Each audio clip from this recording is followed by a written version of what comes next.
Welcome back to another technical video. Today, I'll be going through your question, answering it, and hopefully finding that solution that you need. Guys, remember to stay just a little bit crazy, just like me, and hopefully find that resolution you're looking for. Now, let's continue on to the video.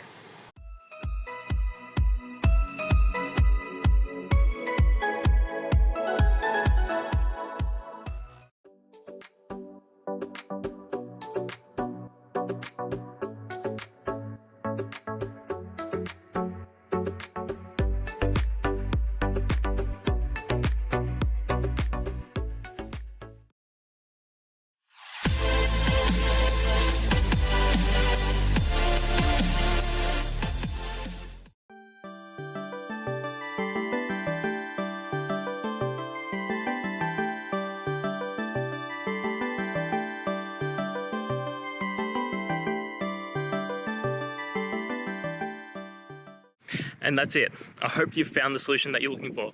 If you did, please hit subscribe. I'd really appreciate it. And until the next time that you need technical help, I hope you have a good one. Cheers.